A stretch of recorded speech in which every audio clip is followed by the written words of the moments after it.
schedule based on what you've seen so far and the way he's trained down? Did you tweak or change your schedule, as things played along and as you saw him progress?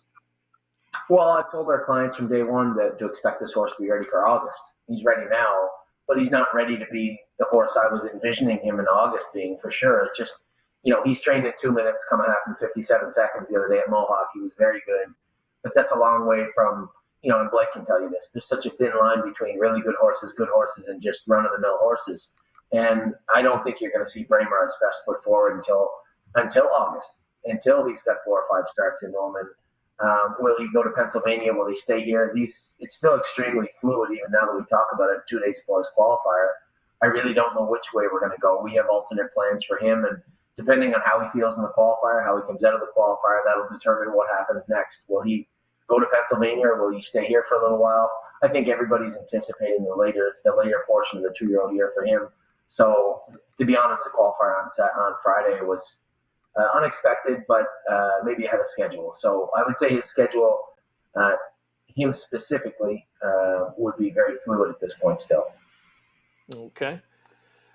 And if you've got a question for either Blake or Anthony, please drop us a line in the comments section. I'm sure the guys would love to take a few questions along the way tonight. Blake, we're going to focus on one that we're not going to see qualifying this weekend. I think the only one we're looking at tonight that you won't be qualifying this particular weekend, but one that I know you're high on, and I know as a trainer, you've been at this a long time, you certainly try and temper your expectations and not get too high. But I know in talking to you even a while back, 2-3 months ago, this is one that certainly was doing it the right way then, and I think that's continued. Safe to say, Perfect Boy Hanover has been impressive to you so far. There's a look at the pedigree. A Some Beach Somewhere colt, great looking individual. Got a chance to see him in the barn a couple of months back. $95,000 yearling purchase. And the dam was very lightly raced, had only 4 career starts herself. She was a former Tony Alagna pupil. But Blake, what can you tell us about Perfect Boy Hanover? He's just a real nice colt. He's done everything right from day one, and he can go a little faster than I'm used to. He can do it pretty easy. You just start him up and he's gone, and he's an impressive individual. He's not qualifying this weekend because when we took him to Mohawk last week, he got scared of the tractor and had a screwed up mile, and I wanted to take him back again today, and then today he was going a really big mile. He was going to go about 56 or so, and the tractor decided to come back out. Hadn't been out all day, and walk it down the lane, and he got a little scared again, but he still won a big mile. He's a nice colt, and I don't think I've really had one quite like him. Knock on wood. I don't like saying that. I hate saying that. I hate when people say that, but he's just a special individual at this point, and you can see him here in this training mile. He's just impressive, and just does everything right, and just smart, and I love this colt. Yeah. Size-wise, he looks like he's just kind of a perfect size that you'd want at this stage of the game. Not too big, but big enough. Yeah, he's just an average size colt. He's not a big colt. He's nice body colt, and does everything right, and just a nice size to him. Some of the beaches can be a little big and gangly, and he's got more of a better slight look to him. Even with the Roman nose, he's got a Roman nose on him, and he looks more like a better slight than he does a beach. So I'm hoping that's a good thing, because I haven't had much luck with beaches as I wish I've had. And just to continue on that, you got a new recruit to the stable, I understand, that just arrived, and I think trained with him today in another Some Beach, and a rarity, a gray Some Beach Somewhere that shipped in from Atlantic, Canada. Maybe a quick thought on that one. Yeah, he went really good this morning. He somewhere in Verona. I bought him out of Harrisburg, and Ozzie McKay was looking for a horse for his dad to train down. I broke him here, had him for 3 weeks, and sent him back to Edmonds. They trained him down out there in Tyrrell. He had trained in 2-1 out there. They shipped him back here, and we trained him this morning in 58. And he's just a real nice colt. He does everything right, and looks great out there, and he's a pretty horse. So, hopefully, fingers crossed, everything goes right. But Evans did a great job with him. I couldn't be happier with the job. He came back looking fat and looking great, and just wonderful people out there, and they did a great job with him. I wish that I was going to go down there once and train him, but with COVID, I could never get out there. And next year I'm sure we'll send another one down there and do the same thing, because they did a great job with him. So I can't complain, and I really like the way this colt goes. Yeah, great place to get a colt developed. A lot of good horse people still located in Truro, and hey, that's where Some Beach Somewhere himself started. So you hope something's in the water there with this guy. And yeah, good luck with both of them. We're not going to see them in qualifying action this weekend, but look forward to seeing them maybe in the next week or two after that. Let's switch to the trot this time, Anthony. Warrawee Welcome is the next one that we want to have a look at from your stable. Mid-priced horse, $41,000 yearling, bought locally here from the London Selected sale by Muscle Mass, on top Ontario stallion, and the Dan Noble Priest Prize, lightly raced individual, and has thrown some race horses, but no home run horses to this point in time. But what was it about this one that caught your eye at the sale, and how's this one been training down? To be honest, I had a conversation with a couple of clients on the way down. When you look at the pedigree of this horse, immediately you see the horse in the third dam as Peaceful Way. But I remember having the conversation with them as I was driving down to the London sale, and I told them, it's all well and good, but if you take Peaceful Way out of that entire pedigree line, it's a rather mediocre line, to be honest. And she's just been a super impressive filly. At the sale. Now, obviously, hearing me say that, that going into the sale, I wasn't really that interested in this filly, to be honest. I mean, I liked her, but you knew with everything going on that, that at the time the dollar was really low, and it was hard to. You get the same people that don't want to cross the border and spend American money, so there was a lot of Canadian money in play here in Canada. So I originally thought that the sale would go pretty high, and it did. But this filly was really just an exceptional looking filly at the sale. And we had bought her pretty much for what we thought we'd have to give for her. But as soon as we put the harness on her, you could tell she's got a beautiful gait. We've been very protective of her. She's back on her knees a little bit, but she's got that big sprawly gait. That's her in the 2-hole right here. She's got that big sprawly gait. And Mario's been going with her all winter. He keeps her very quiet. Keeps her covered up. She's a very smart filly, and we've just been very careful with her. So you probably won't see her actually into qualify until maybe towards the end of the month. We had trained her this morning in 2.5, last quarter, 29 seconds at Mohawk, and she can always go more. But as I said, we've been very protective of her. Mario's done a great job with her, and she's a really I don't really know. I don't want to throw words around and characterize how she is. She appears to be a very, very nice filly. She's paid into everything. She's got some Grand Circuit stuff. She's never given us any inclination she's anything but a good filly. So we'll see. I mean, you can ask Blake, but you don't really know until they get in behind the gate, until they get faced with other horses. Everybody loves their horses, but once you put 9 of them in the same race or 10 of them in the same race, and they do a little battle, you'll find out your horse is made up pretty quick. And I'm eager to see that, and I'm eager to see her race this summer. But for now, she's done everything right. Yeah, she looks good there as well. If you were watching that group go, she's probably the one or one of a couple that would catch your eye. I think first and foremost, a nice, big, strong looking gait to her. I think a question that came in from both, and we'll ask you while we're on the topic about what you're looking for primarily when you're going to the sale. So let's just continue with you on that theme, Anthony. You're not one of those guys that goes to the sale looking to buy those $1 million horses. So you're looking for bargains, or trying to find ones that are maybe going to fall through the cracks here and there, take a reach once in a while. But what's the overarching thing you're looking for when you go to the sale? I think it's the same as everybody deep down. I mean, I shouldn't say that. Some people go to the sale and they're like, I want hip number 67, right? They look at the horse, they look at the video, they look at the horse, and those are the people that will probably overpay for a horse. we look at the entire sale. We look at all the horses that are in the sale, what we believe they're worth, and then assign a dollar value to that particular horse. And if that horse goes for less than that, if I do my job and I believe the horse is literally worth the number that we put on it or her, then if that number is less in the ring, then I suppose that horse could theoretically be in play. And everybody takes a lot of flack in this game. It's tough, but I hear it all the time. You should have less horses and spend more money, but people don't realize, to get the average person into a game like this, there has to be an easy way for them to enter into horse racing. Easy entry points, and to buy a $100,000 horse and sell shares of it for what it would be, it's hard to do. You can attract a certain group of people that would do that, but certainly not 800 of them. And a lot of our clients just want to have fun. They want to come out to the barn or watch their horse train down on the video, or communicate with me or one of the other trainers. This industry, I always go back to this, but this industry grossly underestimates its entertainment value. And it's not just the racing. As I said to somebody before, racing horses is the cherry on top for us.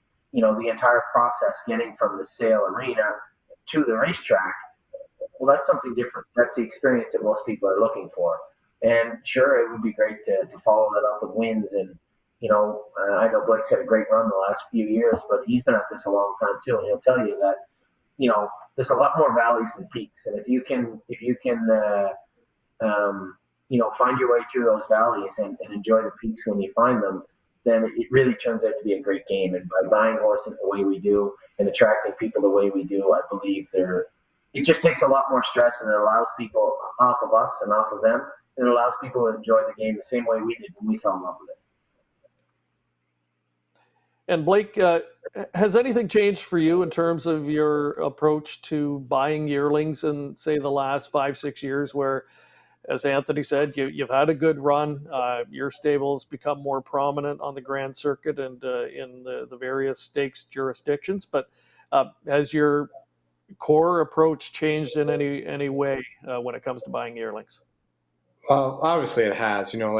I always was like 20,000 was a big number for me, and last couple of years we've gone way over that. It's changed a bit. I can buy the horses I want to buy now. I'm very fortunate. I've got a great group of owners: Steve Heimbecker, Daniel Plouffe, Joe Thompson. I can go on and on. And Mortgage Boys Stables, whoever, and they give me carte blanche. I go out and I buy a horse, and there's always guys text right away. I want a quarter, I want this, want that. Unlike most guys, I don't go in and buy horses for a particular owner. 9 times out of 10, I buy the horse and then piece them out and go from there. It's just the way I've always done it, and I don't have owners, a lot of owners call me and say, I want to buy this horse. I look at a lot of horses. I probably look at 2/3 of every book. I look at the horses and go to the farms and turn them out and do whatever. But, and you got to do your work. That's your biggest key for, if any young guys out there wanting to get into babies, go look at as many horses as you can, sit in the ring and, find the one that you like and, set it, like we always set a value of what we're going to go on the horse. I write a number down. This is what I'm going. I'll go 10% more. So if I write down 30,000 on one, I'll say 35,000, be my max on it. But, that's just the way I do it. It's just, I've been outbid on some that I wish I'd kept going, but the ones that I did keep going on, that I'd set a number on, they are always the ones that are the worst horses in the barn. So I've learned my lesson to try not to do it. It just ends up that when you overpay for one, it ends up being a pig. But, you just can't help it. It's you fall in love with one at a sale, and you got to set your limits, and that's what we try and do. And for the most part, we stick to that. I went through all the yearlings this year that we bought, and there's about 4 that I went over my limit on, and I'm like, why did I do that? They're at the bottom of the list, and you're like, well, I wish I had that 50,000 back, but hopefully the other ones make up for it, and we go on from there. Yeah. And still time, right? Their babies, still time they could turn it around. Sometimes they do, find a switch and turn it around. You're Nine not times out of looking optimistic. Yeah, that's going to happen. But, 10. fingers I'm not gonna crossed. bullshit. I'm not gonna lie. Like pretty much right now, if they're no good, they're pretty much gonna be no good next year. So like for me, we cut bait. Like after next weekend, we're probably going to put 4 or 5 on hoof bid and cut our loss, and maybe somebody else can get one of them to go, or 2 of them to go. Or maybe they just need to be in a smaller stable. Like we run a big operation, and they're just not going to do it for me. And then there's just certain horses will not do it for certain trainers, and Anthony's got a bit of an advantage there. He can move it from one trainer to another and do it that way. Me, I can send one out to somebody or send it down to Jess, but in the long run, it's still me training. It's still me wanting to train a certain way. So it's not going to change it. But when they're no good for me, it's just time for them to move on. And the owners appreciate that because they're not paying bill after bill on a horse. And everybody knows I've got a temper. And when one race is bad, it's just better if it leaves because I don't want to see it You? in me.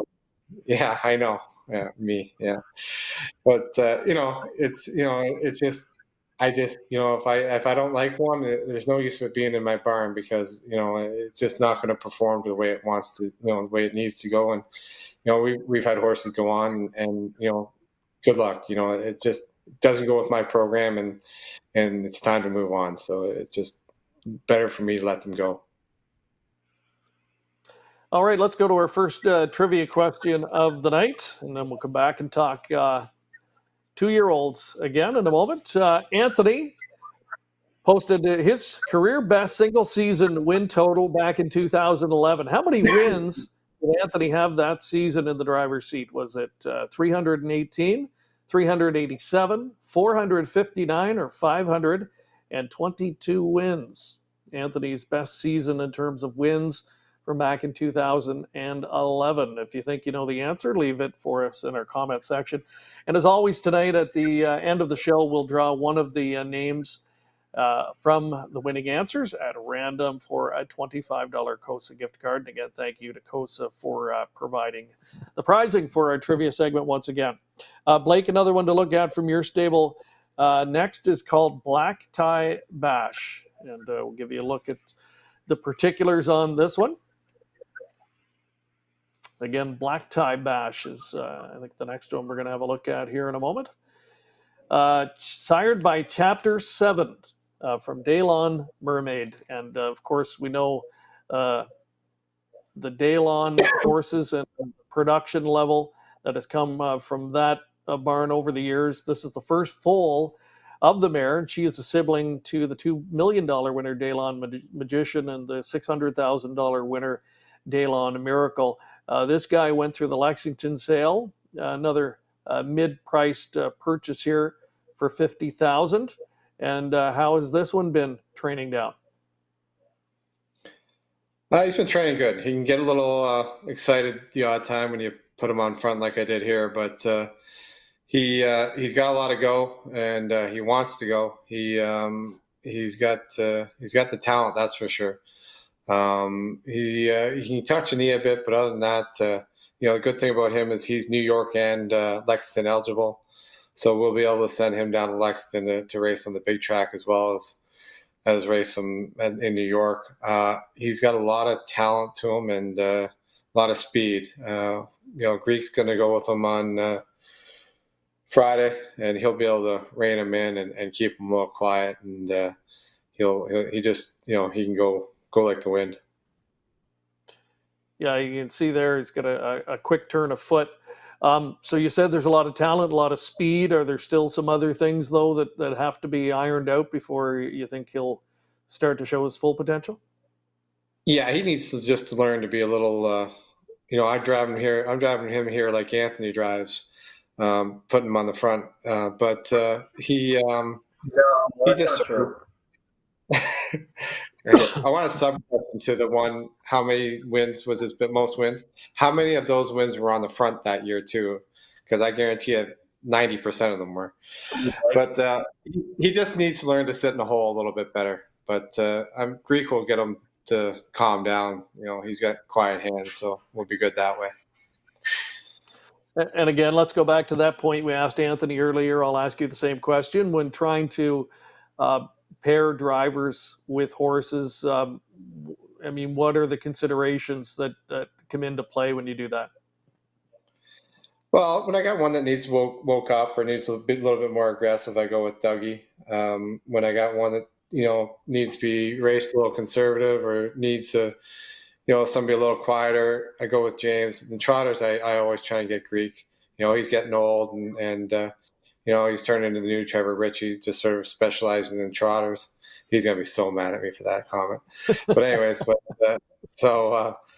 I love Greek on a trotter, and Greek's a great driver. He's drove a lot of pacers for me too. But James has got the majority of the drives lately, even though he picks off mine over everybody else's. But anyways. James gets a lot of the drives, and Dougie's picked up a lot. But those two guys are tough to get because they got their main stable. So I try and split between them, and then whoever. Like I'm a little hard on the driver, so I don't have one driver I stick to. I try and stick to Dougie and James and Greek, but you just try and find the driver that suits the horse is all you do. And you mentioned the different stakes programs, and we've talked about this before, but you, of course, Ontario first and foremost, but New York is a program that you really like. And again, what is it about the New York program in particular that it keeps you supporting it? I love the New York program because you have 8 legs. It's like cheap to pay them into, and you're usually in 5-6 horse fields, so there's a lot less. Lot less competition to get money, and that's the big thing is getting money, and you put one in a 5 horse field, you're getting a check. You're getting paid. So that's the big thing. And at the end of the day, it's nice to see your numbers at 300, but it's that money that counts. For me, anyways, because I own parts of 60 horses. So, I want to see the money rolling in. I don't really care what my stats say, for my percentage. It's more money for me than anything. And when it comes to that, Blake, maybe comment on that, since you mentioned it, the fact that you have an ownership stake in a lot of your horses, the majority of them, having that vested interest, do you find that gives your partners, your ownership group, that confidence that you have some skin in the game on the ownership side as well? I'm sure it does. It's just that I'm not going to make money off my training bills. Like if I want to make money and be able to live a good life and do what I want to do, I've got to own part of these ones. Like if I didn't own part of Courtly Choice or didn't own part of whatever, it would have been nice to have them. But when you're making $1 million with a horse or making $500,000 with a horse, whatever, that's a lot of money coming in, and it helps pay the bills and helps pay the staff. It didn't help during COVID because it meant that my savings went down to zero because of having to pay everybody out of my pocket, owning so many horses. But for me, it's just something that it's the way I want to do it.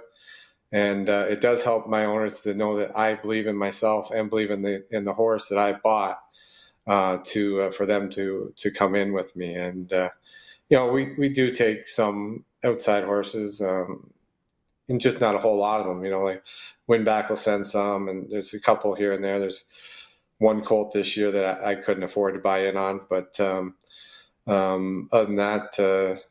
I think it gives them a lot of confidence that I want to be a part ownership with them. Blake, we talked about the New York program and how you really support that program and have become a major player there. Anthony, one of the stakes programs that you focused on in the last couple of years in particular and have done well is in Ohio. And the next one we're going to look at comes from the Ohio sale. This one is named Eternity Road. Bargain basement purchase here, just $10,000 from the Ohio Select sale. Southwind Spirit, the sire, and the dam of this one, Matriarch Hanover. So yeah, I mean, you put a lot of miles on, Anthony. You haven't been able to do so lately, but in the run of a typical year, you're going to sales south of the border to try and find these types that'll suit that program. What is it about Ohio that really got your attention in the last few years? To be honest, I like racing down there. The first year we were down there, we had mainly one horse, really.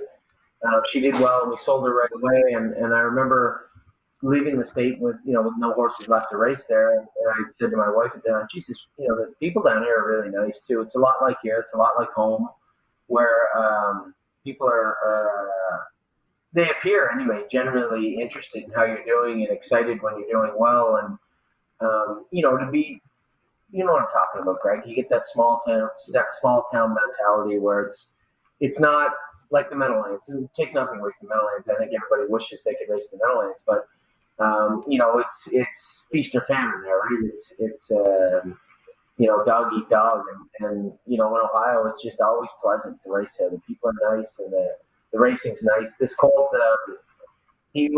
I think, if you look back at all, we do videos on all the horses every week, and if you look back at all my videos, this has been our best horse. Little hitch to him left hind the last few months, but we've had him to the vet a couple of times. There doesn't appear to be anything structurally wrong. He trained well this morning. I trained him with a set. I went with him. James went with someone else, and I thought he was good. He pulled up good, and he seemed really strong in the mile. He's got a big engine, and he never gets tired. So obviously, if I said, I have no concerns, I have a few. Obviously, when you see a colt this big that's got this type of turn of foot and speed, any type of wrinkle in him can lead to something more, a little more damaging. So we keep a very close eye on him. As I said, though, he did train well. He is slated to qualify on Friday. Is he going to qualify on Friday? I don't know yet. We'll take it day by day with him. We're being very, very protective of him because I think he's got a real high level of talent. And, as you pointed out, he was a $10,000 yearly. He wasn't very expensive, but he certainly moves like a much more expensive horse. So hopefully we can get him contained and get him in a perfect comfort level and have a good summer with him, because he's also a horse that's paid into a lot of other stuff. Can you give us a rundown on the Ohio program? People are obviously familiar with Ontario, with the gold and grassroots level, leading to those finals at the end of the year. New York, as Blake said, a little bit different format. What's the format like in Ohio for those who maybe don't follow that circuit as closely? I believe 4, maybe 5, what we would consider gold events up here. So they only go for 40,000 American. The final goes for 300 American, and they have a consolation, I believe, for 75,000. The grassroots is called the Buckeye Series down there. They go for 18,750, I believe. Again, 4 or 5 legs and a final for, I'm going to say 100, but it might be 75. I'm not sure. The racing's good. You're at Scioto Downs, which is a speedway. It's a lot like Georgian Downs, a totally different surface, but a lot like Georgian Downs speed-wise. And Northfield Park has got to be one of the fastest half-mile tracks in the universe. It's fast.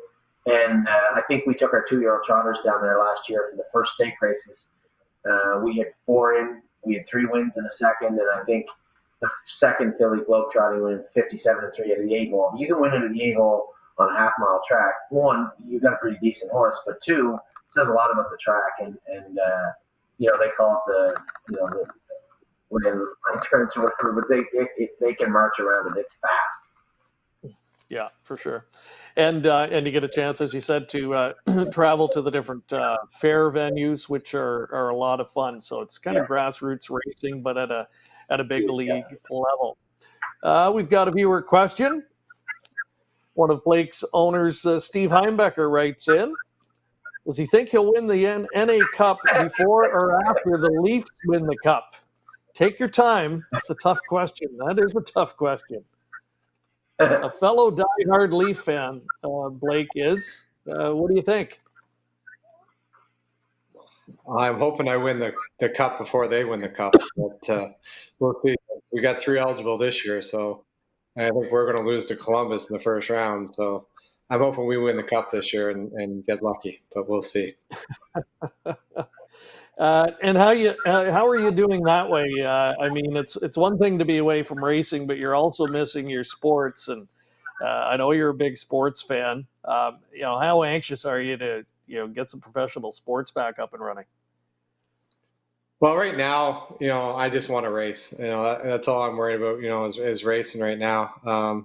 I love my Leafs and everything, but during the winter time when I'm down and not racing, it's a perfect getaway. And I love my Leafs, but I just want to race right now and worry about getting these 2-year-olds qualified, and so I'm not even really missing the sports right now. The Jays last couple of years, or the Yankees. Those are my 2 baseball teams, but I haven't missed them at all. The Leafs, I missed when they first went off because we had nothing to watch, and I love the Leafs, and I go to how many games a year, 20, 30 games a year.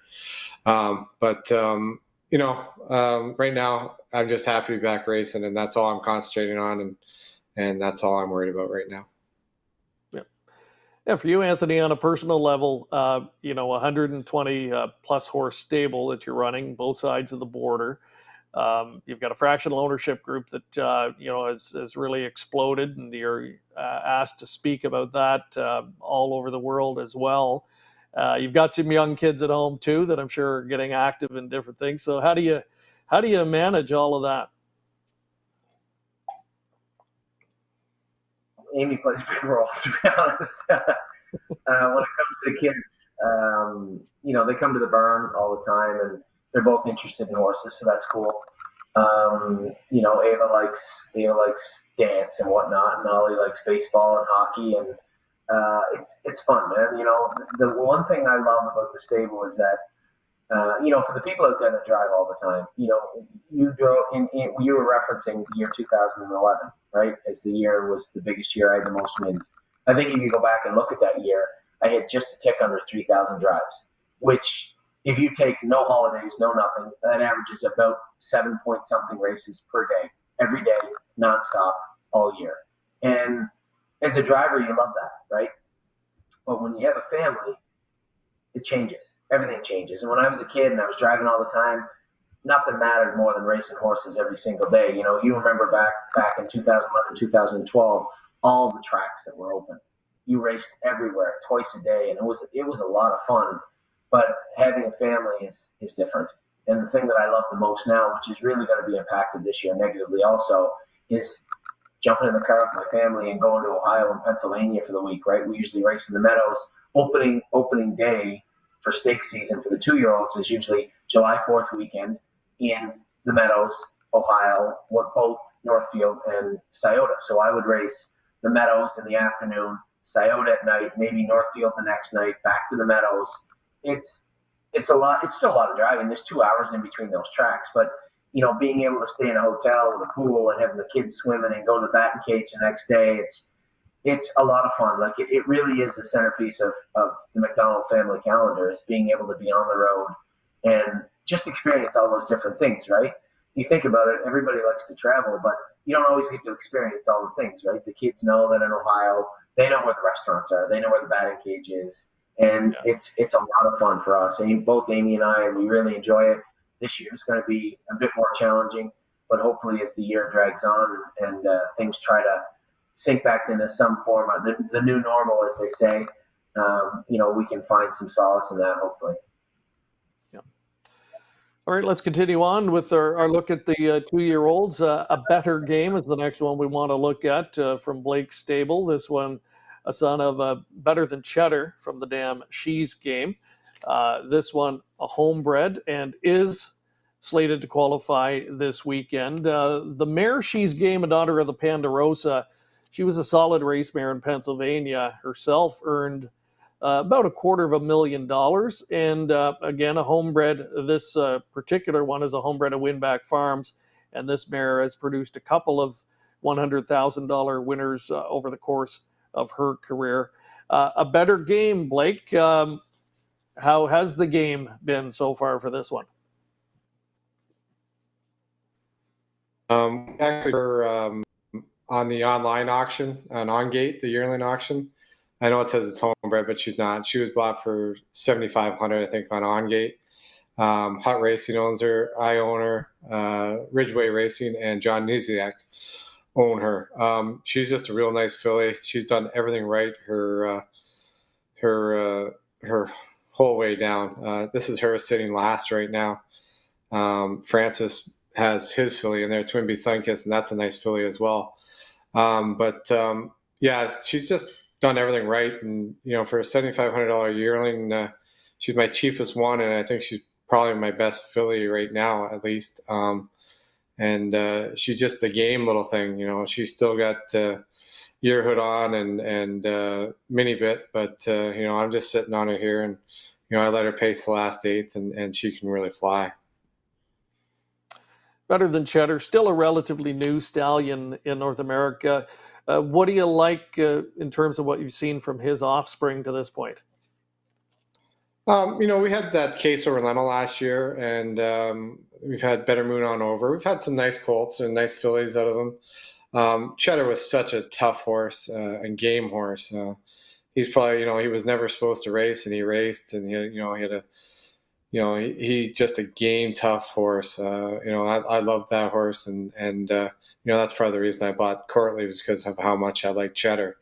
Cheddar, I think, if he'd had better mares at the beginning, he would have been a lot better sire than what he's been so far. But, he's starting to prove a little more, and he's had some nice ones. And, if he can get a couple nice mares, I think he'd be a really good sire. So I think that, if he had a couple of better bred mares, he could turn out to be a top sire. So we'll see what happens.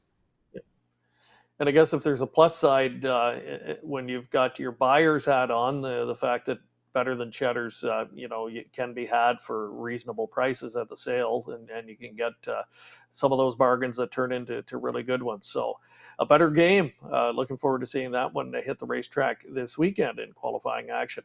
Let's get to some more trivia now. Another question to pass your way tonight. Get the thinking caps on for this one. Trivia question number 2. And again, just leave your answers for us in our comment section. Want to know the pacing mare who was Blake's first $500,000 winner as a trainer. Blake started out, a lot of his early days of training were down in Windsor with Anthony's brother Mark as his primary driver there, and they've teamed up for a lot of success over the years, and then eventually moved, of course, to the Woodbine Entertainment Group circuit. Want to know who was Blake's first $500,000 winner, a hard-hitting pacing mare, and we will tell you the answer a little bit later on. Time now for a commercial break. We'll be back with more with Blake McIntosh and Anthony McDonald in a moment.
And welcome back to the show. And we want to remind folks that coming up this weekend, of course, harness racing back at several venues in Ontario. Wonderful to see a couple of the smaller tracks teaming up on a great promotion with Off and Pacing, who we just saw there a moment ago, for a guaranteed pool pick 4 wager. And that'll start this weekend at both Hanover Raceway and Clinton Raceway. It's a 15% takeout pick 4 wager. And Catch Driver is going to sponsor that with a guaranteed pool at $2,000. So some added reasons to tune in to these small grassroots tracks here in Ontario. They're great venues to watch racing. They had a strong start to the season last weekend at Hanover, and Clinton gets underway this weekend to join them as well.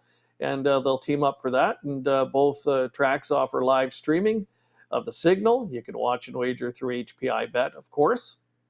And you can take part in the new low 15% takeout wager that Catch Driver Pick 4 starts this weekend at both venues. Exciting news starting tomorrow night as well at both Woodbine Thoroughbred, the Thoroughbreds in action tomorrow afternoon, and the harness card tomorrow night at Mohawk Park. They're going to team up for a combo program, and the first of several shows going to be broadcast on Canada Sports Leader, TSN. That's tomorrow night beginning at 6 o'clock. Guys, maybe a thought on that. Who'd have thought we'd see the day, Blake, when we'd have our standardbred races televised on TSN on a Thursday night in conjunction with the thoroughbred card? It might be the first time ever we've seen that done in terms of network television anywhere. Yeah, it's going to be great. I got to give props to Mr. Lawson. He's worked hard at this, and all the way through this COVID, he's just done an amazing job. And same with OR. It's going to be great. To get into like the mainstream media. Hopefully they'll bring some fans to us. Like even if it reaches out and gets 20 people betting, it'll be great. Like anything we can do like this, and while the sports are down, it's going to help us. And once again, I just want to say thank you to Mr. Lawson for all of his work. Yep. Anthony, just your thought on that, again, from a guy who really likes to try and promote the sport whenever he can. Pretty cool concept. Well, listen, I think Blake said it right on the head. Both Jim and Jessica did a tremendous job throughout COVID-19. When you looked at the other jurisdictions, and we have clients and trainers and people involved in every jurisdiction, and everybody was looking for that beacon, just some sort of information, some sort of guidance and leadership. And it really rang true here in Ontario. They did an absolutely tremendous job. There was a lot of places did a great job, but obviously maybe we're a little biased because we're here, but I thought the job that Jim Lawson and Jessica Buckley did here in Ontario Racing was just tremendous. And to be on TSN tomorrow is fantastic. It's been a long time since we got any coverage, really. And I think this is an opportunity where there's going to be a lot of people that really, I don't really believe people understand how few people know that horse racing exists, right? And I learned it firsthand in politics here in Guelph. It's not that they don't have any interest. They don't know we exist. And I hope, Blake, what he said is 100% correct. I hope that some people start viewing it, start following along. And it's an easy game to pick up. It's an easy game to fall in love with. And I think that this is an opportunity that, obviously, this is a devastating thing that has happened to everybody on earth with COVID-19. But, when you shrink that down to a horse racing size, it may be something that, the silver lining is pretty obvious when it comes to our industry. And hopefully we can take full advantage of that, not in Ontario, but across the board, everywhere.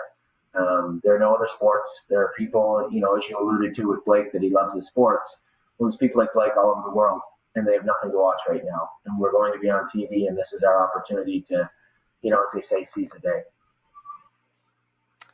Laura Dykin, former host of Bet Night Live, reunited with Jason Portwando, and Chad Rozema, I believe, going to be on the broadcast as well. So check it out tomorrow night on TSN, the first of the Racing Night Live shows, and that begins at 6 o'clock. It features some thoroughbred action, and then some of the early card tomorrow night from Mohawk Park. Moving back on to the babies, a few more to look at here, guys. And again, we appreciate Blake McIntosh and Anthony McDonald stopping by and joining us tonight.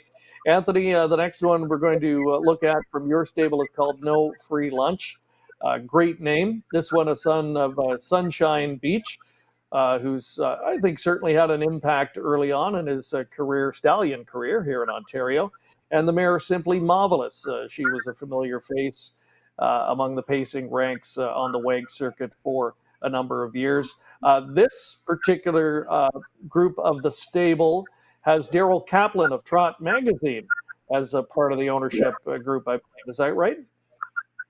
Yeah, I mean, when we built the stable.ca. Obviously, we didn't have a lot of capital to go and buy horses, so we had to look for other ways around money. And the easiest way was to, offer an opportunity for trainers to stay involved, send us horses, stay involved with their horses, and watch them train down, and hopefully have some luck. And Daryl and a couple of his partners gravitated towards that. They sent us a filly last year and Miss Franken Beast, who is second in 53 in Georgian last night. And then we have her brother. His name is Adrenaline Rush. He's actually a really nice colt too. He's a Royal Majesty, and I think we've got a number of Royal Majesties. I haven't had any before him. And when it comes to this guy, he was really impressive. He was kind of doing his thing okay throughout the winter, kind of just getting in the middle of the packs, and enough to talk about, but not enough to really wow anybody. It was really just of late. We had some curbs crowd on him back end of April, 1st of May, and he's just settled in and looks so good. He trained a mile in 2 minutes, come 27-2 the other day at Mohawk, and was really, really very good. This is Mario sitting on him here. I think this is the first time he ever sat on him, and he's just one of those horses. You just get in behind him, and he feels like a little Cadillac, right? And I think the day before this training set, when he let his hobbles out, let his head down, and he's just a professional horse. And James had driven his brother, I guess, or his sister. I don't know which one, brother or sister, Chocolate Milk Toast. And I guess she was releasing Billy. I don't know her that well, but he did. This horse, he's been here, he's walking through the country, he's got his ears up, and he's got a lot to offer. I think the only thing that a lot of these horses have to answer from here on in is really how fast they go and how good are you. All the tools have been put in place. He uses them all very, very well. What he does with them moving forward is completely up to him. And, I suspect he'll be a nice horse, but we'll see coming on. All right, and I'll let our producer Curtis McDonald know. I'm not sure if he's aware. There's, I think, some music that seems to be overriding Anthony when he's talking on that particular video. So Could be a good just bring that to his attention. Live TV, of course. Right. Yeah, good looker on the track and qualifying this weekend, right? Yes, he's in another homebred actually from Matt Chappell from down by the London way, Woodstock or London. He's better than Cheddar. His name's Beef and Cheddar. He's a nice colt also. They're in together, I noticed. James was one of Blake's horses. James has one of Blake's horses. So I don't know what James is going to do or who's going to go with the other one. I'll go with everyone. Maybe Mario and I are. I can't imagine James would have the audacity to book off one of Blake's horses, but we'll see. Which one is it in again? I can look in a second. By the way, you said it's chocolate milk, or the family of Chocolate Milk Toast? This is the brother, yeah. Yeah. Oh, because that's Groovy Joe's mother. Chocolate Milk Toast, isn't it? Yeah. No, she's a young. I shouldn't say that. I don't think so. Oh, chocolate milk. Sorry, chocolate milk. Sorry. Okay. Sorry. Close. Similar, not really the same. Not really the same. No. Yeah. That was our co-producer Leanne in the background. That's right. We need all the help we can get sometimes. Blake, let's look at another one from your barn. Another better than Cheddar. This one called Mr. Charisma. And let's bring up the details on this one. As mentioned, better than Cheddar. The Dam Village Jovial, this one never did race, but has been a pretty good producer so far. Has produced a couple of $250,000 winners. This guy, according to Track It, $20,000 Lexington purchase. Blake, maybe you can confirm that. But what are your thoughts on this one? Yeah, he's a nice colt. We bought him out of Lexington. Mike Pennington owns a part of him, or Mike Pennington and Linda Bedard own a part of him. He's just a big, nice, solid colt, and he's done everything right for an Ontario Sard. He's pretty nice colt. We were pretty happy with him. I think he went in 58 the other day. He just does everything right and smart, and you can't ask for a nicer colt at this point, I don't think. I don't get to go with him much, but when he's beating me up, he looks pretty good out there. So we've been getting a look at a lot of your horses tonight, training in sets at the farm. How do you determine that early on when you're just starting with the babies? Is it just a random thing? You just put them in sets together, and then just see how they evolve? Well, starting out, I usually start with, well, it's always split from colts and fillies, and then I usually start with like the New York breds together and the Ontario breds together, and just do it that way. But looking at this one here, there's everything in there. There's a PA bred, there's an Ontario bred, and there's a New York bred in there. But this is the best. This is 1A of, we got 1 and 1A, the 2 top sets, and these are the two best sets, and you have to do it by, at this point, you just do it by talent wise, who can go with what, and who needs to go with a slower group. But starting out, it's just sort of a mishmash, and there's certain ones that, early on I want to go with because they're a bit temperamental. So I put them some places, and, or don't have the gait yet, or, something I didn't like when I saw a training at some point that I want to see what was going on, or if something has an issue. So, and then there's some that need to be a little quieter. So I'll put Francis on them, or, it all depends on the horse. It's just like picking a driver for a race. You got to pick the right person to train that horse, because you don't need one that's, aggressive to have Mike on it, because it's going to become really aggressive. So, you just pick the driver for the horse, and I go from there. So that's it. Anthony, when we watched one of your sets from earlier tonight, I was surprised to see trotters and pacers in together. Was that by design, or how do you establish it? We go by overall talent, and sometimes I have some horses I want to go with, or some horses I want James to go with. So virtually what he was saying, we like to go with bigger sets because we have we have a lot of babies to go with. So mostly it's matched by talent, speed, driver. I'm not really concerned with jurisdiction or anything like that, but it's just a matter of, I guess, even sets, right? Whether they be trotters or pacers. I know a horse like Eternity Road spent most of the winter going with pacers. So it's just a matter of who's going to be a competitive group, and if there's 6 sets and I want to go with 6 horses, I need to move those horses around accordingly also. So it's difficult, but at the same time, I make it as easy as I can. Let's have a look at another one, Anthony, that you purchased out of Ohio, and the name is GW Chrome. And I'll look at the pedigree of this one by Break the Bank K, I should say. The dam was called ATM Money. And again, one out of Ohio. What's the background on this, and what are the reports like on GW Chrome training down in preparation for the first qualifier? To be honest, GW Chrome was a bit of a hot, tough horse to handle when we first bought him. He was a little crazy, to be honest, to be quite frank. And we gelded him the first day we had him, and he's really come on. His family wasn't super strong. I just really liked the colt when I saw him. He's one of those horses, and I don't know if Blake does or not. You can ask him, but. I happened to be looking at a couple other horses in that particular shed row, that alleyway, and somebody had brought this horse out, and there wasn't really a whole lot to look at in the program page, but man, oh man, of late, he's been good. We made some shoeing adjustments with him. We put the trot novels on him, and I trained him at Mohawk the other day in 2-1 and 2 last half in 58 seconds, last quarter in 28 apiece. He's one of our better, him and Eternity Road are the top 2 colts we have for Ohio. He's fast, very, very fast colt. It's a little crooked in the corners, but he'll trot through them. You just kind of got to watch him.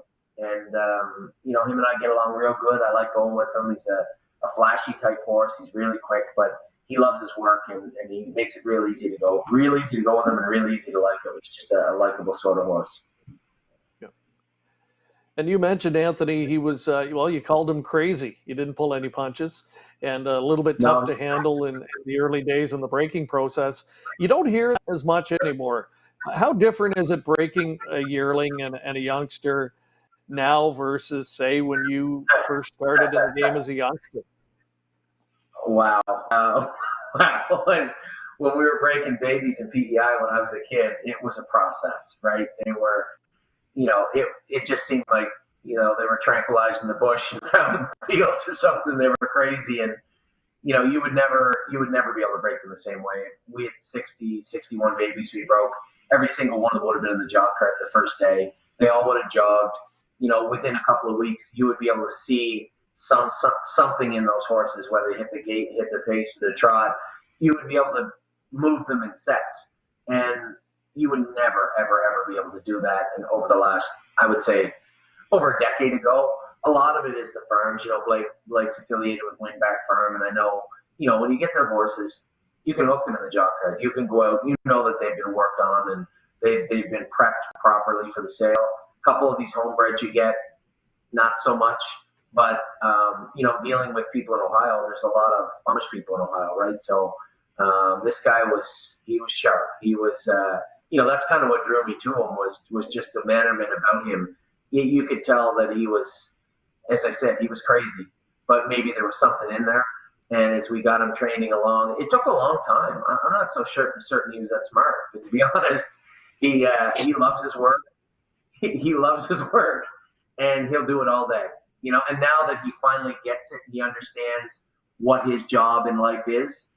He's rather good at it, and it's a real good feeling to see a horse come from that roughest of rough athlete into this polished machine. It's a real cool feeling. I'm sure that's what I love about it. I'm sure Blake has his own reasons for liking doing babies, but that's what I love. It's a lot like maybe watching your kid go up through the hockey system or the baseball system, and still having that hope that they'll make it to the NHL. But you get to see it in this condensed 1 year form, and that's what I love about it. It's really exciting, and a horse like him is exactly what I love about horse racing. Yeah. So in the early days, though, you're thinking, hey, we got exactly what we paid for. I should have paid attention to the pedigree page. The first day, I'll tell you what, I remember, I'll never forget it. Jason McGinnis was at the sale with me, and we bought him, and we both knew he was pretty, right? He was a gorgeous horse, big white blaze, and just a beautiful horse. And I remember we were like 8 shed rows away, and we turned around the corner, and all I hear is this squealing and roaring, and you can see this horse's head up above the makeshift stalls. And I'm looking, and we're both looking at each other, and we're looking, and you can see it's this big white blaze looking at us, and he's kicking and squealing and kicking, and I said, well, maybe just ship that guy into your shed row. You can break him tomorrow. He laughed. We gelded him the next day. It was the only time we've ever done this. We gelded him before we broke him. And he was broke. He broke though. Like, he wasn't dirty. He wouldn't kick but he was just all the time. And it's taken a long time, but he's really, really turned into a versatile colt where you can sit him in a hole and he'll quiet down. He'll settle. You can come first over and let him grind away, or he'll sprint. And if you put him on the front, he's always looking for a fight. He's just a really, really nice colt. And I'm cheering for him because his breeding's not that good. He's nothing, to look at. It's one of those program pages where you could write a long letter at the bottom of it. There's nothing there. But he's just one of those horses you want to cheer for, and I am every single day. I love him. He's just a really nice horse to be around. So we'll look forward to seeing him in action then this weekend. Blake, other end of the spectrum with the one we're going to look at next, $200,000 yearling. We heard from Steve Heimbecker, who you're partnered with earlier in the show, and he's involved on this guy. Regally bred, son of Captain Treacherous from Bittersweet Terror. She's been a very good producing mare. Her first 3 foals all earned over $200,000. Her 4th foal is Beaumont Hanover, who looked tremendously impressive, winning just the other night for trainer Jack Darling and Jody Jameson in his first start of the season here in 49 and change. So BAZOOKA Hanover, what are the reports on this guy? He's just a nice colt. Typical captain. He just does what he has to do. He doesn't, unless you push him, he's not going to go, forward. But when you get him going now, the last 2 training trips have just been amazing on him. The other day, Francis went with him, and he just blew by me. I can't remember who I had, but he's just really got a nice gait, effortless out there.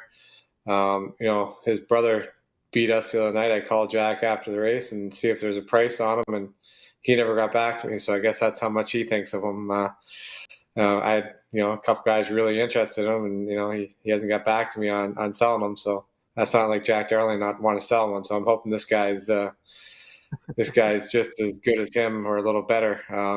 Like this is a bonehead drive here. I came first up on Penny. You're not going to do that very, very often, get by him.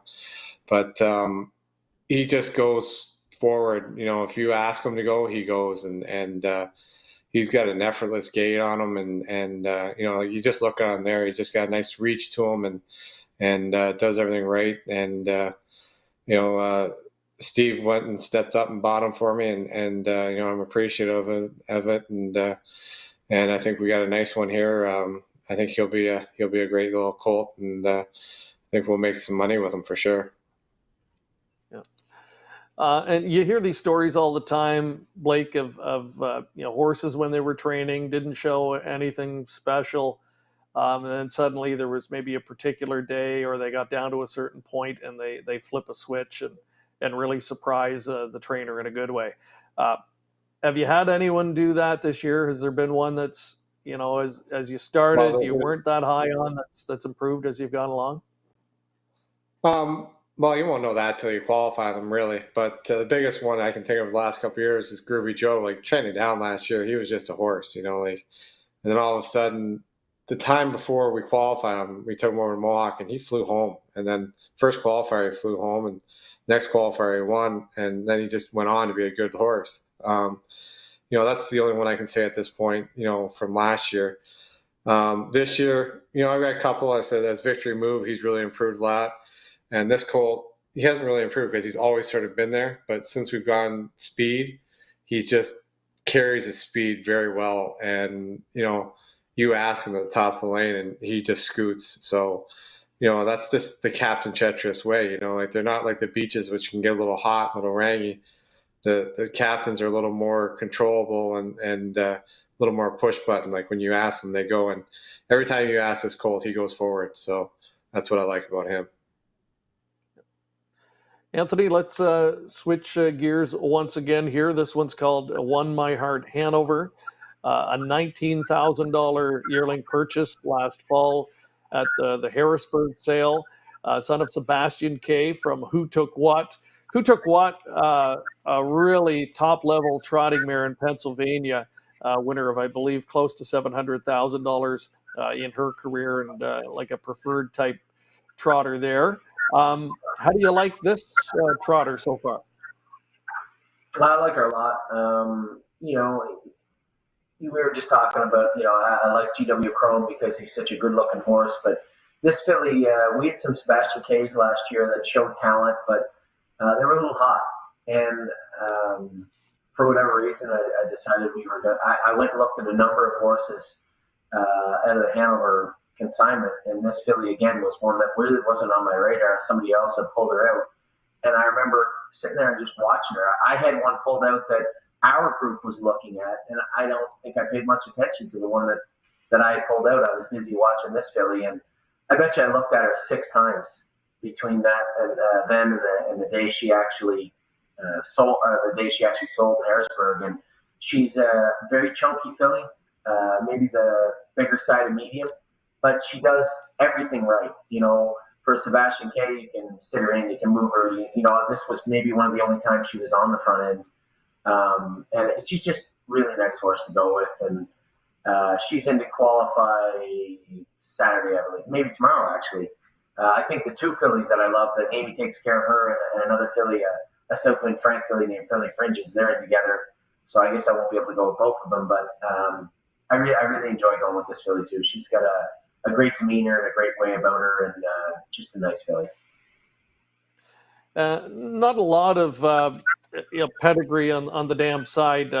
She, I think, only had a handful of foals so far, but one of them was called Wicklet Hanover, lightly raced a youngster, and faced some tough ones, the likes of Wild Honey and Mission Brief, the crop that one would have faced, and tested in the Grand Circuit, I believe, was in a Breeders' Crown elimination. So, do you follow the family of this one at all, or did you do a little bit of that type of research before diving in on this one at the sale? Yeah, I mean, when we go to the sales, we have a number of horses that we're looking at. Again, we assess that dollar amount to them, and that has a lot to do with it. But this filly in particular, we did do our homework over the couple of days leading up to the time she was sold. Not only did I look at her, but I did kind of dive into her family a little bit and ask some of the. We have so many clients, and a lot of them are pedigree people, as you would say, and they look very, very closely at her. And again, they brought up that filly in particular. I really thought we'd get her for maybe even a little bit less than this, but I'm glad we bought her. And back to Blake's point when he said, for young guys to get there, to really look at your horses and get involved. Although I don't spend a lot of time at the barns, driving from barn to barn, I do spend a lot of time looking at the horses, and I do spend a lot of time looking into the horses. And I can't agree more. You really have. It's the same as anything, right? You have to do your homework no matter what profession you're in. And, if you're going to go out and start buying yearlings, there are horses out there that are not expensive horses that are turned out to be very, very good horses. So if you do your homework and have a lot of luck, who knows? You might have the next Sun Beach somewhere. No one knows. Blake, when it comes to a stallion that's maybe not the most high profile in North America, but one that I know you have an affinity for, it's Roll with Joe. And the last baby we're going to look at is an offspring of that stallion. The name is Old Joe. And this one went through the Goshen sale, I believe. Again, you can confirm this. And again, you've got a partnership group there that include folks that you've had a long-standing and very productive relationship in Hut Racing and Steve Heimbecker. Maybe before we talk to this one, just talk about the relationship and the good owners and how valuable that is, and how much input do they have in the yearling selection process, or do they kind of let you take the lead and then buy in as they see fit? As for Hut Racing, that's Joe and Joanne Thompson. Mr. Thompson doesn't give me any advice on the yearlings, for very little. There's the odd one that he likes that he wants me to look at and push me towards. But pretty much if I buy one, they take whatever portion of the horse that they feel fit after the sale. They've been amazing. Like for them, if it wasn't for them, I wouldn't be where I am. Mr. Thompson took a chance on me, started giving me yearlings, and we've made a lot of money together and done very well together. There's no bigger supporter of horse racing than Mr. Thompson and Mrs. Thompson. They put a lot of money in this business and support a lot of people in this business. Like you look around, there's got to be, 15 trainers in Ontario, I'll say.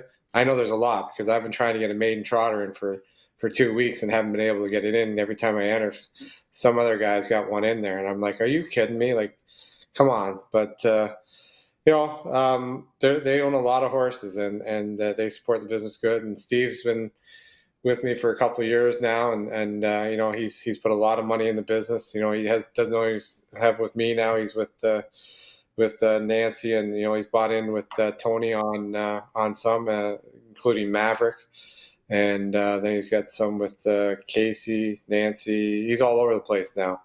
And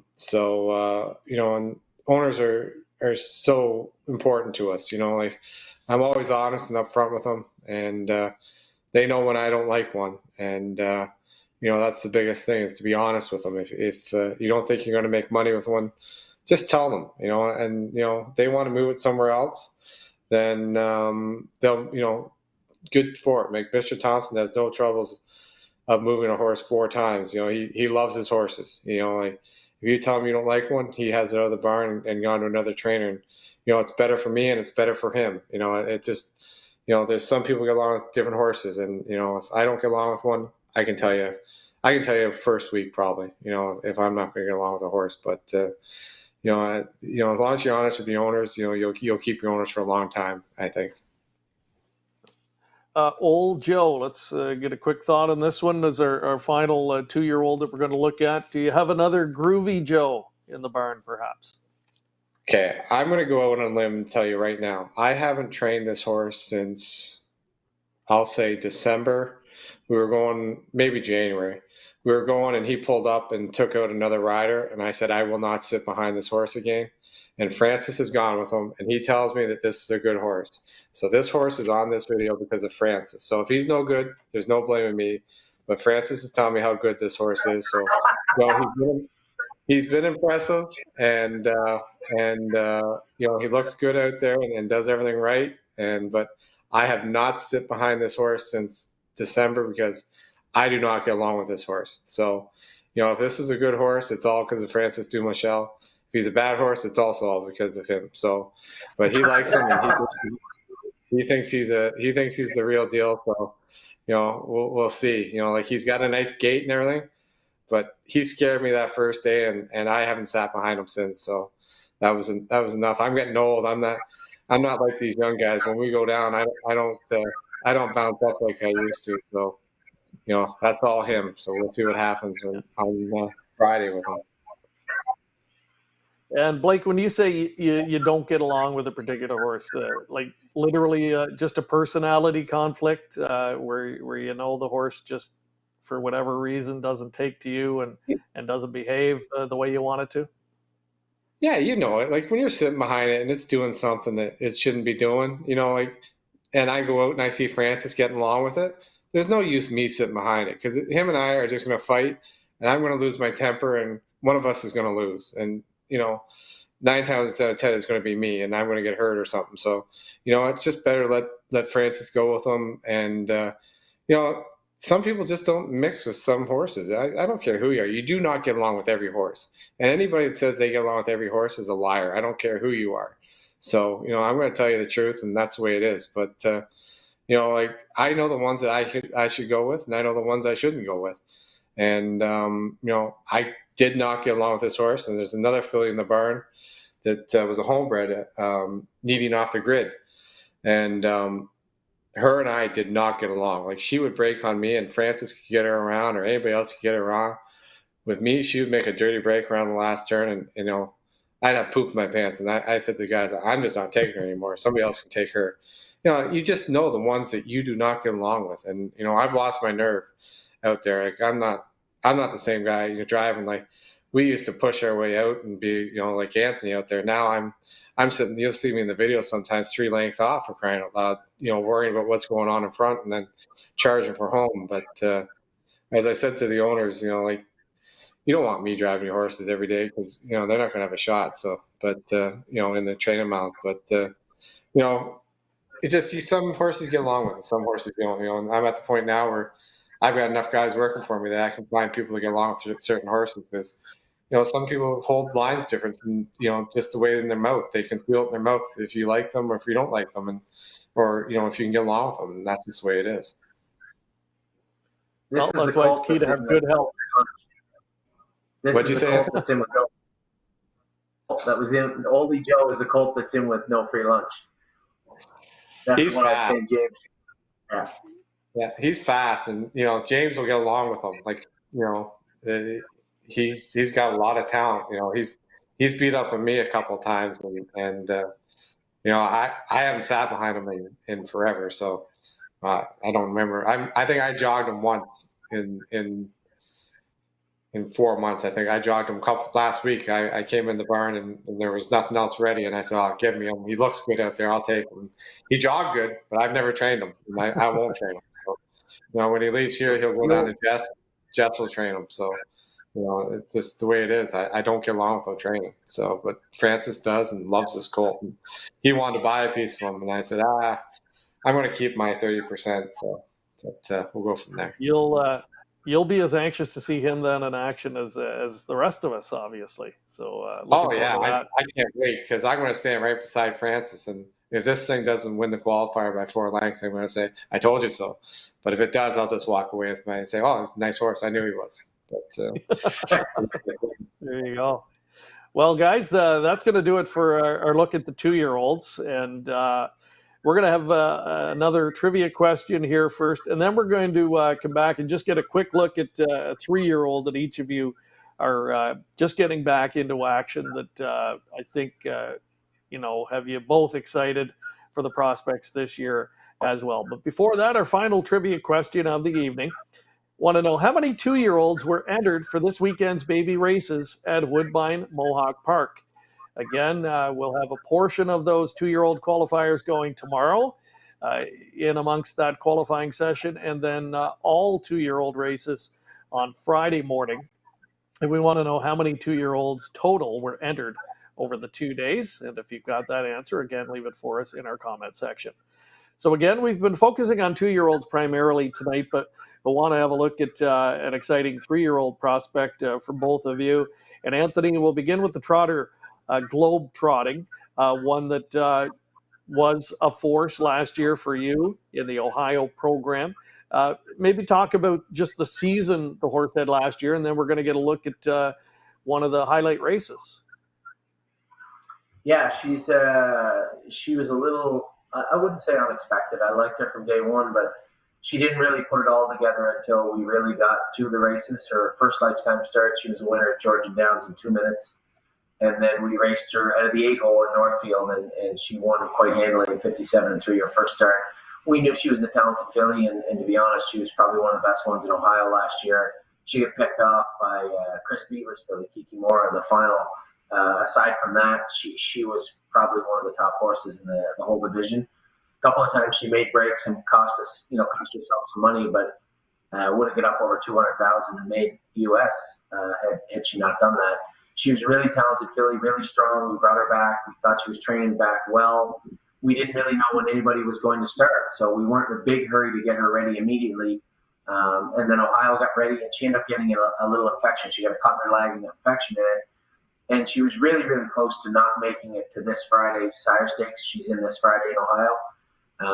We brought her over to qualify. We had just got the infection cleaned up.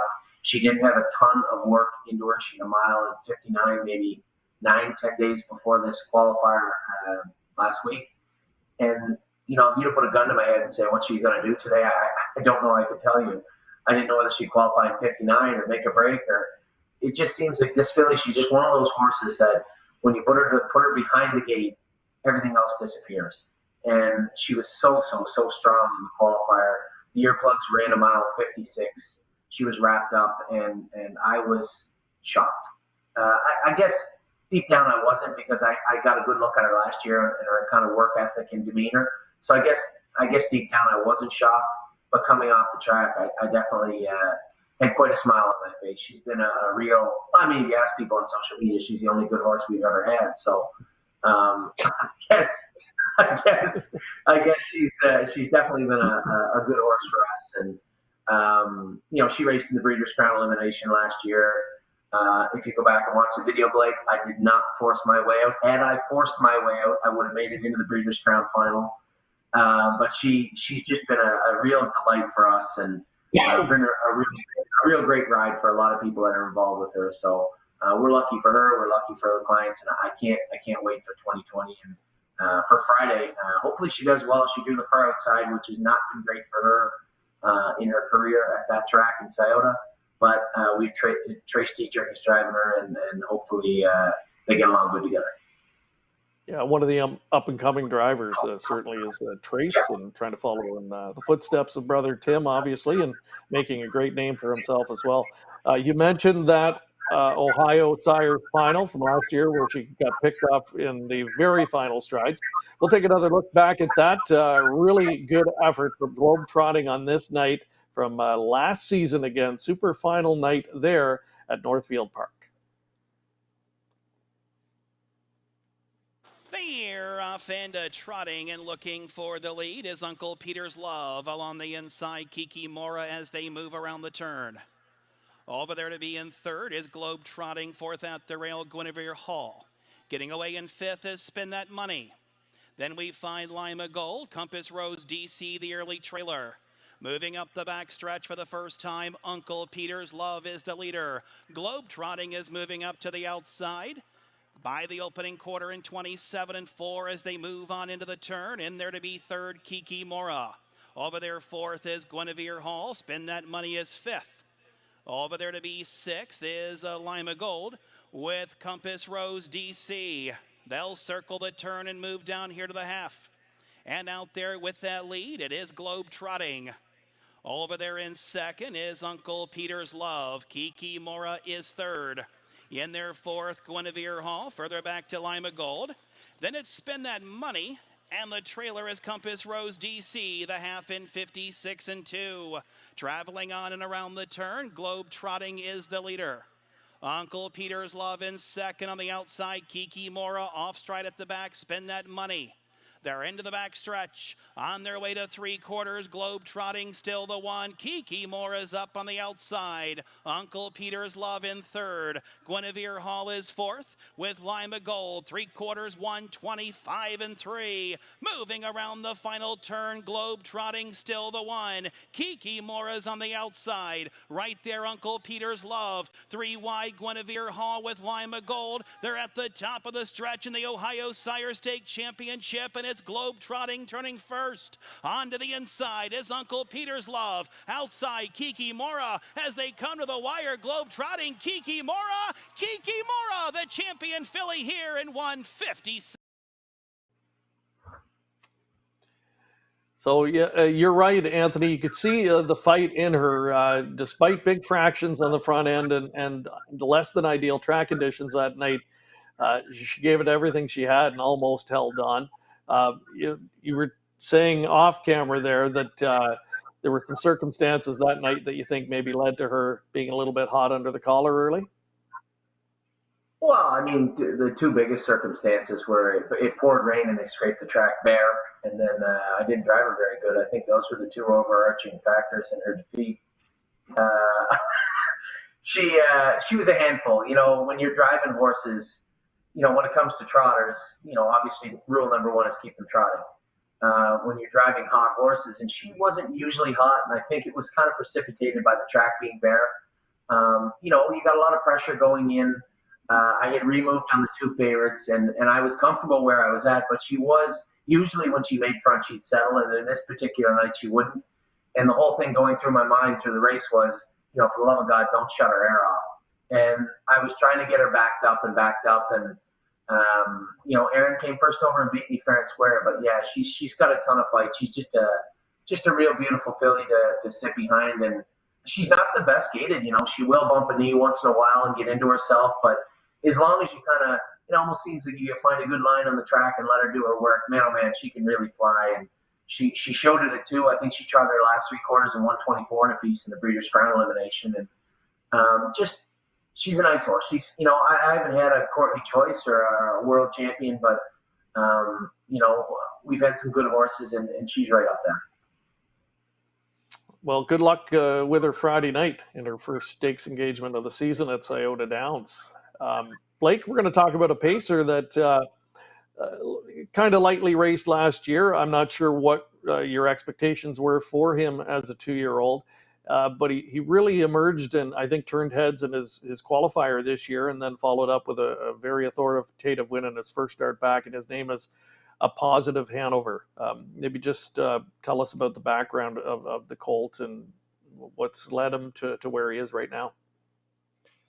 Like we were real high on him as a 2-year-old, and he sort of disappointed me a bit. But he was locking on a line here and there, and then we finally got him figured out a bit. We took him down to Lexington, and I think he was second in the Bluegrass or third in the Bluegrass, one or the other. I can't remember which one, but he raced good. And then this next week, he just sort of went back. He was sort of an in and out colt, and training back, he's he was good. You don't get me wrong, but he was probably our fourth best, I thought. So, you know, we never paid him in the Cup. We paid three other ones in the Cup and left him out. But he's turned out to be a nice colt, and you know, his brother was a really nice horse. Can't remember his brother's name right now, but he's a double millionaire, and Aaron Lambert had him. can't remember the name of the horse, but anyways, and I think he's going to be a nice colt. I think he's just going to, typical captain. He's just going to get better with age and be a nice horse. And he's paid into stakes later on in the year, but we didn't overstake this colt. But he's going to be a nice horse, nice sire stake horse, and we'll make our money that way with him. And then we're not shy of supplementing them if we think they're worth it. We did that with Courtly, so we'll see what happens going forward. Well, here's a look at him in his first start of the year, and overnight from this past week at Mohawk Park. The son of Captain Treacherous, A Positive Hanover. 487. Here they come. And they're off. And A Positive Hanover charges out of there. Onato made a break in stride, getting away from the gate. Speed from the outside now. Lifetime Delight and Century Grizzly, both flashing early hustle.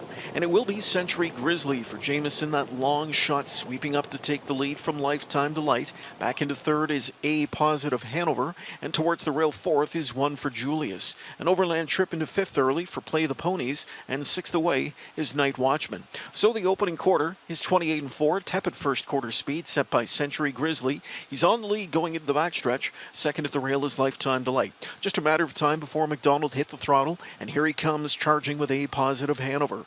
A Positive Hanover out of third, quickly into second, and he'll make the march to the front. Back into second now is Century Grizzly. Lifetime Delight is third, 2 more lengths back to One for Julius from in fourth. Now fifth inside there's Play the Ponies. Underway sixth starts up Night Watchman. Seventh in the backfield for Lose Delight. Catching his cover, Wilson's Vinner. Scooting up the rail is Poseidon Sealster, and catching the field is Onato. 58-2 the opening half. They move into the final turn, and a piece of cake first half here for A Positive Hanover as he looks pumped up in the lead for McDonald. It's a lead of a length and a half. Second at the rail is Century Grizzly. In at the rail third, Lifetime Delight. Overland fourth, Night Watchman. He advances first over into a quickening pace. It's A Positive Hanover. He's clear by 3, and he's by 3/4 in 1:26-2, coming off the turn and into the stretch. And on the lead, it's A Positive Hanover. 3 lengths back to Century Grizzly. Then inside, Lifetime Delight. Outside, Night Watchman. One for Julius, launching off cover late with good speed. They're in deep stretch, and it's all A Positive Hanover. A Positive Hanover, the favorite delivering here. A Positive Hanover coming to the line. He won it by a pair of lengths. One for Julius was up for second. Century Grizzly third. Maybe Night Watchman fourth. 53-3, so basically just another training trip, I would say, Blake, for the colt with that much ability. What's his short-term schedule looking like? He's back in. He'll be back in Monday, and then depending on, we're just waiting on PA to come back with the sire stake schedule, and there's just so many questions of where stakes are going to be put. Like we don't know where all the stakes are going to be put, so. We got him and Groovy Joe and Team Best, and Beach Blanket Book, thank God, is Ontario eligible, so we know his schedule and we can set him up for all the races. But the rest of them, we're just waiting. When PA say we can race and they have the schedule, when we know, we'll know exactly what we can plan for. So he'll race Monday again, and then he'll have a week off for sure because that'll be 3 weeks in a row. And then, I'll just, hopefully there's some sort of schedule for them, and we know the stake races where they're going to be put, and we can build around that. This is the first year that, I haven't had my calendar out and been able to say that this horse is going to race here, and he'll have his off week on this week, and he'll ship down to the PA on this week, or he'll ship to Jess on this week, or he'll go to Lexington for this start. It's just so lost right now that, trying to set a schedule for a stake horse other than an Ontario Sarge stake horse right now is almost impossible. It's just, like, I know with Groovy Joe, he's the hardest one because as of right now, the North American Cup and the one at Yonkers are on the same day. So you're just trying, and the eliminations conflict with the breeders in Tioga. So you're just sort of waiting to see if the schedules are going to change, so you can race your horse where. Right now there's a lot of wasted stake payments out there that we're trying to figure out, and we're hoping that we can race these colts, because we got 4 nice colts, I think, and we'd like to be able to set a plan in action and go with it, because he's going to have to dodge some of the better ones, but if he hides in the PA sires for the summer, by the end of the summer, he should be able to go with them, and because I think he's just one that's just we've loaded him heavier on the end of the season, because he's just going to keep improving, and so we're just waiting on schedules for everything. Yeah. And the sibling you were trying to think of was Dynamic Youth, a $1.2 million winner. Linda Bedard able to point that out to us in our comment section. I had to look it up on Track It, so she beat me to the punch. Yeah, certainly hoping that he'll be somewhere in the vicinity of that type of horse. And so far, so good early in his 3-year-old campaign. So guys, again, we really want to thank you for taking some time and joining us tonight. Just before we wrap up, let's recap our poll question results, and then we'll get to the answers in our trivia. The poll that we asked off the top: which of these sires do you think will have the biggest impact? First crop sires with their offspring getting set to hit the racetrack this season, which one do you think will have the biggest impact? State Treasurer, Southwind Frank, betting line, or someone other than those 3 were the options. A betting line, the resounding 62% winner in our poll tonight. And I know Anthony certainly thinks that will be the case, as he's got Braemar, son of betting line, getting set to qualify very soon as well. And he looked impressive in the video we saw. Let's recap those trivia questions and see how you did. The first one, speaking of Anthony, the year was 2011. It was his best single season as a driver in terms of wins. And we gave you 3 options to choose from, and the answer was 459. That was a big season for Anthony back in 2011. 459 trips to the winner's circle that season. Next trivia question, we wanted to know which hard-hitting pacing mare was Blake's first $500,000 winner as a trainer, and of course it was Bullet Point, a fixture at the top level here as far as filly and mare pacers concerned on the WEG circuit, and during her brilliant career, winner of more than $620,000. And our final trivia question: how many 2-year-olds were entered for this weekend's baby races at Woodbine Mohawk Park? A whopping 122. And again, we'll take this time to remind you that the baby races will happen tomorrow. We'll have a few of those races as part of the regular qualifying session tomorrow, and then a full slate of 14 races, all for the 2-year-olds, set to go on Friday morning at Mohawk Park. And the start time, both mornings, will be at 9:30. A reminder as well this weekend that with several tracks in Ontario now up and running, a new promotion being offered at both Clinton and Hanover Raceway. Catch Driver teaming up with both tracks to sponsor a guaranteed pick 4, a $2,000 guaranteed pool in the pick 4 at both venues, allow 15% takeout offered.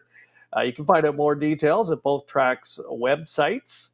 And to do so, you'll also be able to access their live streaming video. Both tracks available on hpibet.com, as are all of the Ontario harness tracks. And go to Standard Brick Canada to make sure and find out which tracks are operating this weekend and find out all you need to know. So again, a big thank you, guys, Blake and Anthony. I know you're very busy at this time of year, so we really appreciate you taking a couple of hours to join us. And all the best with the youngsters and the other horses this weekend to both of you. Thanks very much. Greg. Like McIntosh, Anthony McDonald, we'll see them prominent this weekend with baby racing action and, of course, live racing set to go all weekend long. We want to thank you again and remind you that we're now down to a 1-night-a-week schedule every Wednesday night. So we'll see you 1 week from this evening with another edition of COSA-TV. Until then, enjoy the week and best of luck at the races. COSA, the Central Ontario Standardbred Association, proudly serving Ontario horse people with integrity and accountability. Collaborative, supportive, helping to ensure a vibrant harness racing industry, lifetime membership is free and there are many benefits. Become a new member today. COSA, representing the interests of horse people racing at Ontario racetracks. To find out more, visit COSAonline.com.